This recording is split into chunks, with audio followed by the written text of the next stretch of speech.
Hello friends. दोस्तों, हर एक इंसान को अपनी लाइफ में डेली कुछ ना कुछ डिसीजंस लेने पड़ते हैं। तो वो इंसान चाहे अपनी फैमिली में होता है या फिर ऑफिस में होता है या कम्युनिटी में बैठा हुआ है या फिर फ्रेंड सर्कल में बैठा हुआ है, उसको कुछ ना कुछ डिसीजंस लेने पड़ते हैं। तो जो लोग अच्छे से डिसीजंस ले लेते हैं उनका तो ठीक है, जो डिसीजंस नहीं ले पाते हैं उनके लिए मैंने ये एक वीडियो बनाया है। तो आप इस वीडियो को ध्यान से देखें और समझें ताकि आपको पता चलेगा कि मैंने इसमें कुछ ऐसे पॉइंट्स डिस्कस किए हुए हैं विद एग्जांपल्स जो कि आपकी लाइफ के लिए काफ़ी इम्पोर्टेंट है। तो दोस्तों, चलिए शुरू करते हैं इस वीडियो को। सबसे पहले तो हम बात करेंगे कि डिसीजंस होते क्या हैं, हम डिसीजंस कैसे ले सकते हैं। दोस्तों, डिसीजंस का मतलब होता है एक न्याय करना, अपने आप से एक न्याय करना कि हम जस्टिफाइड किस तरीके से कोई काम करें, लोगों को समझाएं, किसी प्रॉब्लम का सलूशन कैसे करें। तो ये होते हैं डिसीजंस। कभी कभी जब हम डिसीजंस लेते हैं तो लोग बोलते हैं कि ये आपने गलत डिसीजन ले लिया, ये सही ले लिया आपने और नॉर्मली सुना होगा। तो आपको मैं एक बात बताना चाहता हूँ कि डिसीजंस कभी भी गलत या सही नहीं होते हैं। डिसीजंस होते हैं। अब आप बोलेंगे कि ऐसे कैसे, तो मैं आपको विद एग्जांपल बताना चाहूँगा कि देखिए, डिसीजंस लेने के लिए मोस्टली 4 प्रकार की सिचुएशन आती है हमारे पास। तो उस सिचुएशन को हम वन बाय वन डिस्कस करेंगे। पहली सिचुएशन आती है हमारी, जैसे अगर हम परिवार में रहते हैं और परिवार में सपोज मैं हेड ऑफ फैमिली हूँ, तो मुझे अपने परिवार के लिए डिसीजंस लेने हैं। तो डेली रूटीन में हम काफ़ी सारे डिसीजंस लेते हैं। उसके हिसाब से मैं आपको एग्जांपल दूंगा कि सपोज़ हम परिवार में 4 लोग रहते हैं। 4 लोगों में अगर मुझे डिसीजन लेना है कि आज हमने सपोज़ मूवी जाना है, तो उसमें अलग अलग लोगों की अलग अलग राय होती है। कोई बोलता है दोपहर में जाएंगे, कोई बोलता है शाम को जाएंगे, कोई बोलता है मुझे नहीं जाना, कोई बोलता है मैं घर में देख कर ही टीवी पर मूवी देख लूँगा। तो मुझे डिसीजन लेने के लिए उनकी मेंटेलिटी को समझना पड़ेगा कि हर एक आदमी क्या चाहता है। फिर उनके हिसाब से मुझे अपने आप को एनालाइज करना पड़ेगा और उनकी सिचुएशन को एनालाइज करना पड़ेगा। एनालिसिस के बाद मैं अपने डिसीजंस दूंगा कि भाई हमें मूवी देखने जाना है या नहीं जाना है। तो यह मैं तभी कर पाऊंगा जब मुझे उसकी नॉलेज होगी कि परिवार क्या चाहता है, हर एक इंसान की अपने अपने व्यूज़ क्या है। जब मैं ये समझ जाऊंगा कि हाँ, एक कॉमन डिसीजन किस तरीके से बनाना है, तो फिर मैं अपना डिसीजन उनको दूंगा। और वो जो मेरा डिसीजन होगा वो दैट वुड बी फर्म होगा। ऐसा नहीं है कि मैंने एक बार बोल दिया ठीक है हम मूवी चलेंगे, फिर मैं सभी को लेके गया, उसके बाद वहाँ से रास्ते से हम लोग वापस आ गए, तो वो डिसीजन नहीं कहलाता है। That means you are not confident on your decisions. तो ये सब डिसीजन फर्म लेने के लिए हमें क्या करना पड़ेगा या फिर हमें उसको किस तरीके से हमें एजुकेट होना पड़ेगा कि हम उन डिसीजंस को अच्छी तरीके से लें। तो दोस्तों, इस बारे में मैंने एक वीडियो पहले भी बनाया था। उसमें मैंने आपको बताया कि किसी भी काम को करने के लिए आपको एक नॉलेज की रिक्वायरमेंट होती है। नॉलेज का मतलब है कि आप जब तक बुक्स नहीं पढ़ेंगे, जब तक न्यूज़ नहीं सुनेंगे, जब तक आप एक अच्छी आदत नहीं पालेंगे, जब तक आप समाज में नहीं बैठेंगे, तो आपको वो ज्ञान या नॉलेज नहीं हो पाएगा अच्छे डिसीजंस लेने के लिए। तो सबसे बड़ी बात है कि आपको डिसीजंस लेने के लिए समाज में, एक सोसाइटी में बैठना पड़ेगा।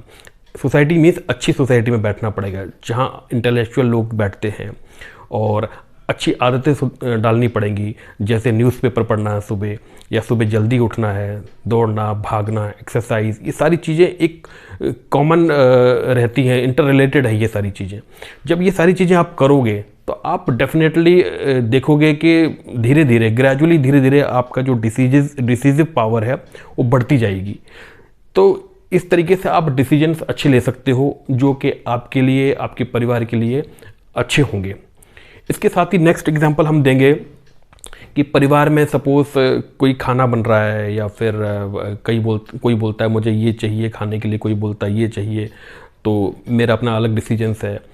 तो इस मामले में भी अगर कॉमन डिसीजन लेना चाहे तो सभी की राय लेनी पड़ती है कि आपको क्या पसंद है, क्या नहीं पसंद है। उसके बाद सभी को एनालिसिस करने के बाद एक कॉमन डिसीजन पे आना पड़ता है।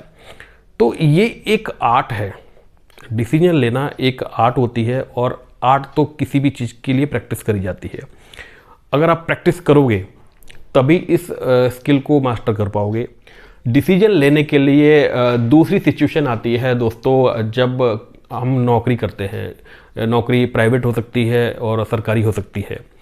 तो सरकारी नौकरी में डिसीजंस लेने में इतने प्रॉब्लम नहीं आती है, क्योंकि अमूमन जो नौकरी होती है वो डिपेंड होती है एसओपीज़ पे और पॉलिसीज़ पे।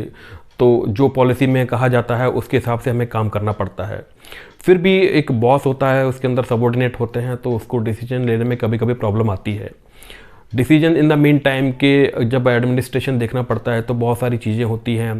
सपोज़ कोई दिवाली होली आती है तो उस समय लोगों को छुट्टी जाना होता है, तो उस समय हमें कैसे मैनेज करना है, ये सारी चीज़ें। तो वो डिसीसिव पावर भी आनी चाहिए, और वो जो कैलकुलेशन है वो करना भी आना चाहिए।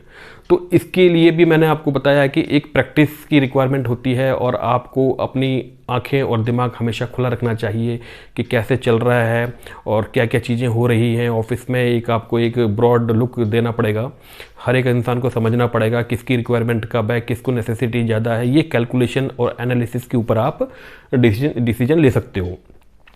नेक्स्ट है प्राइवेट नौकरी। प्राइवेट नौकरी में भी आपको कभी कभी डिसीजंस लेने की आवश्यकता होती है। जैसे कि अगर आप प्राइवेट नौकरी कर रहे हो तो अगर आप सपोज बॉस हैं तो उसमें भी डिसीजंस लेने हैं। हालांकि प्राइवेट नौकरी भी एसओपीज और पॉलिसीज़ पे चलती है, लेकिन फिर भी सरकारी नौकरी से प्राइवेट नौकरियों में थोड़ा डिफरेंसेस होते हैं। प्राइवेट नौकरी बेसिकली एक प्राइवेट फर्म होती है या फिर प्राइवेट लिमिटेड कंपनी होती है, वो उसमें एक बॉस होता है, उसके ऊपर डिपेंड होता है।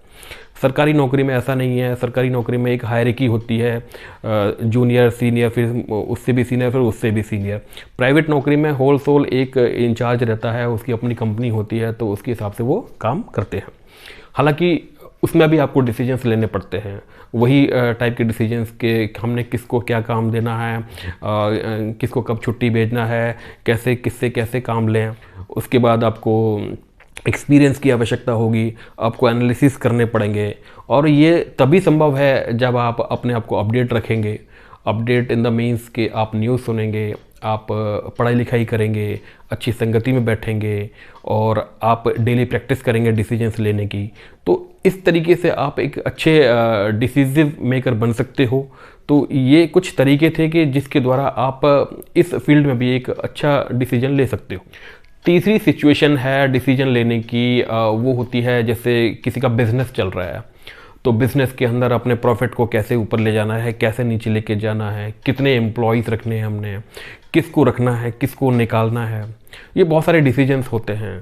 तो इसमें एक कॉमन सी चीज़ आती है कि जो आप बिज़नेस कर रहे हैं तो वह बगल वाला भी वही अगर कर रहा है, उससे बगल वाला भी कर रहा है। तो आपने कई सारे अपने फ्रेंड सर्कल में देखा होगा कि कई लोग बिज़नेस करते हैं, तो उनको भी आपको एनालाइज करना है कि वो किस तरीके से डिसीजन ले सकते हैं।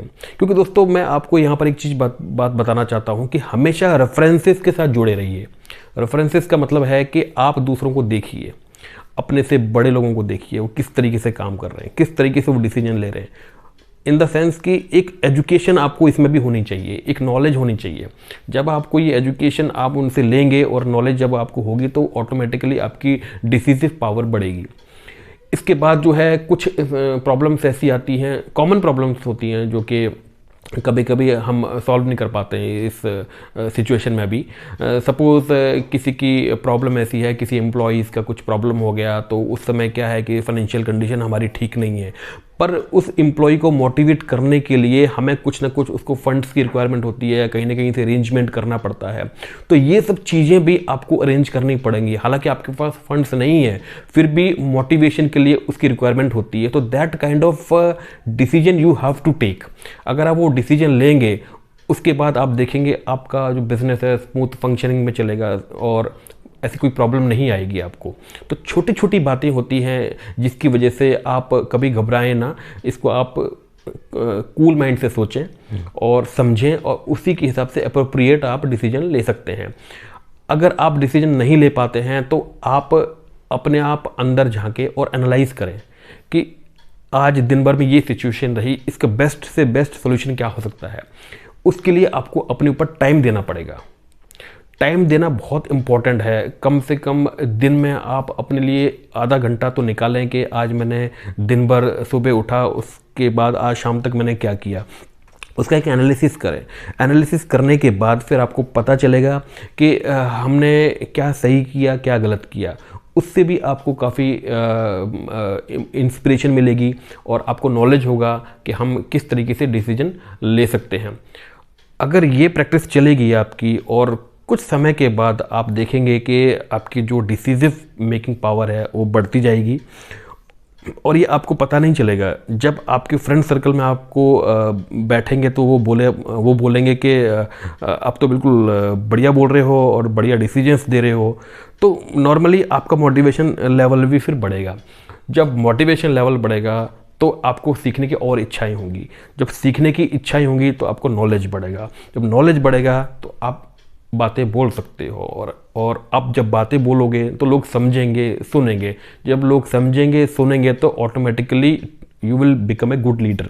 जैसे कि मैंने आपको पहले वीडियो में बताया था लीडरशिप क्वालिटी की क्या क्वालिटीज़ होती हैं।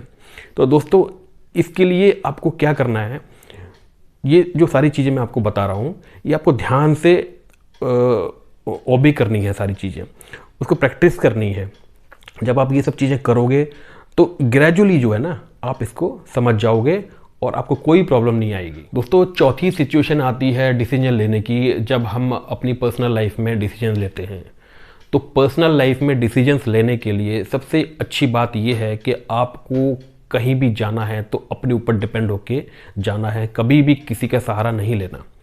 इससे एक चीज़ होगी कि आपको अपने ऊपर एक डिपेंडेंसी का जिम्मेदारी आएगी और आप उसको अच्छी तरीके से निभा सकते हो। फॉर एग्ज़ाम्पल, मैं आपको एक बात बताऊं कि कई लोग क्या करते हैं कि जैसे घूमने के लिए जाते हैं तो किसी कम्युनिटी के साथ जाते हैं, कभी फ्रेंड सर्कल के साथ जाते हैं। हालांकि वो अच्छा है, मैं उस पॉइंट ऑफ व्यू से नहीं कह रहा हूँ, लेकिन अगर आप अकेले भी सपोज़ जा रहे हो, सपोज़ मैं कार लेके अकेले जा रहा हूँ, कार लेके अकेले अगर मैं जाऊँगा तो मैं बहुत सारी चीज़ें मुझे ऑब्ज़र्व होंगी। कभी रश भी रहेगा गाड़ियों में, ट्रैफिक में, कभी प्रॉब्लम्स भी आएंगी, कोई ओवरटेक करेगा तो कोई हमसे पीछे रह के जाएगा। तो ये सारी सिचुएशंस हमको देखने को मिलेंगी और एक नॉलेज हमको मिलेगा। दूसरी बात है, हम बाहर देखेंगे क्या हो रहा है, किस तरीके से काम चल रहे हैं, कौन सी बिल्डिंग्स बन रही है, कौन सी बड़ी बिल्डिंग्स हैं, कौन सी छोटी बिल्डिंग्स हैं। मतलब you can see number of things while driving या फिर while going to some other places.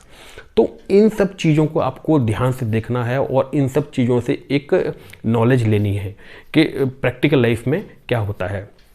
इससे क्या होगा, आपको एक डिसीजिव पावर मिलेगी कि हम एक अच्छी डिसीजंस को किस तरीके से डिस्चार्ज कर सकते हैं। अब उदाहरण के तौर पे मैं आपको एक बात बताता हूँ कि जैसे सपोज़ हम ड्राइविंग करते हुए जा रहे हैं और रात हो गई और पहाड़ी एरिया है। उस समय आपको शायद पता होगा कि पहाड़ी एरिया में ये लाइटिंग नहीं, स्ट्रीट लाइट नहीं होती है, तो आपको वहाँ अंधेरा रहता है।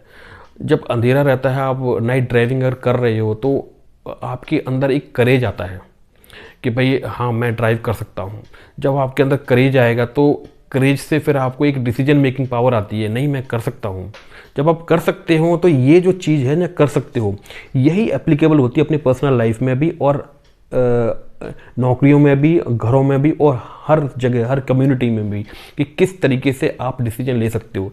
जब एक करेज आ गया आपको कि भाई हाँ मैं कर सकता हूँ, तो आप चार आदमियों के बीच में बैठकर भी ये कह सकते हो नहीं जी ये सही है, ये गलत है। तो उतना डिसीजन पावर आपको आ जाता है। तो ये पर्सनल लाइफ में डिसीजन लेने वाली बात होती है। कभी भी अगर कोई भी काम अगर करना है, पर्सनल करना है, तो किसी से इतना पूछने की ज़रूरत नहीं है। आप खुद अपने आप को इतना एम्पावर कर लीजिए कि आप खुद इसको अप्लाई कर सको अपने ऊपर। हो सकता है कि ये डिसीजन पहली बार के लिए गलत हो सकता है, ऐसे अगर एक दो बार करेंगे तो तीसरी चौथी बार आपको नॉर्मली आ जाएगा कि हमने किस तरीके से डिसीजन लेने हैं, और आप देखेंगे कि डिसीजन आपके लिए आगे चलकर काफ़ी फ़ायदेमंद रहेगा। तो ये छोटी छोटी आदतें आपको जो है चेंज करनी पड़ेंगी। इसके लिए जैसे मैं आपको हर एक वीडियो में कहता हूँ कि मेहनत करनी है आपको। मेहनत इन द सेंस कि आपको अपना रूटीन सही रखना है, आपको पढ़ाई लिखाई से टच में रहना है, आपको अपडेट रहना है, क्या टेक्नोलॉजी आने वाली है, और न्यूज़ सुनना है, देश में क्या हो रहा है, दुनिया में क्या हो रहा है, परिवार में क्या हो रहा है, फ्रेंड सर्कल में क्या हो रहा है, समाज में क्या हो रहा है, ये सारी की सारी चीज़ें आपको ध्यान में रखनी होंगी। अगर ये सारी की सारी चीज़ें अपने ध्यान में रखोगे तो आप अपने डिसीजंस लेने में सक्षम हो जाएंगे और आपको कोई लाइफ में प्रॉब्लम आने वाली नहीं है। तो दोस्तों ये कुछ ऐसे पॉइंट्स थे जो कॉमन पॉइंट्स हैं, लेकिन मैंने सोचा क्यों ना इन सब चीज़ों को शेयर करके आपको अपडेट किया जाए और आपको एक मोटिवेशन दिया जाए कि इस तरीके से करने से आप लाइफ में आगे बढ़ सकते हो। इस चीज़ को ध्यान में रखें कि कभी भी अगर हम डिसीजन ले रहे हैं तो डिसीजन कभी गलत नहीं होता, ना कोई सही होता है। जैसा कि मैंने आपको पहले बताया, डिसीजन होता है, ठीक है। और आगे आने वाले वीडियोस में अभी हम कुछ सिचुएशन रिएक्शन टेस्ट करेंगे, जिसमें मैं आपको बताऊंगा कि हर एक सिचुएशन में किस तरीके से आदमी को या इंसान को उसको टैकल करना चाहिए। तो इसका एक अलग से मैं एक सीरीज़ बनाऊंगा। दोस्तों इसी के साथ यह वीडियो समाप्त करते हैं। आशा करता हूं आपको यह वीडियो पसंद आएगा। दोस्तों एक और बात, जो मैंने टिप्स या कमेंट्स आपको दिए हैं वो आप कमेंट्स में ज़रूर शेयर करें और मुझे ज़रूर बताएं कि आपको ये वीडियो कैसा लगा। और नेक्स्ट आप ये भी बता सकते हैं कि किस प्रकार की वीडियो आप लोगों को चाहिए जो कि आपके लिए बेनिफिशियल हो। उनके बारे में मैं कोशिश करूँगा कि आपको सही गाइडेंस दे पाऊँ। और एक बात यहाँ मैं आपको बताना चाहूँगा कि ये सारे पॉइंट्स मेरे अपने पर्सनल हैं। ऐसा मैंने कोई प्रोफेशनल इसके लिए कोर्स की नहीं चूज़ किया हुआ कि मैंने वहाँ से चूज़ किया है और फिर अब मैं आपको बता रहा हूँ। These are all my experiences which I am sharing with you. तो दोस्तों आप इस वीडियो को कंप्लीट देखें और हो सके तो इस वीडियो को शेयर करें। Thank you.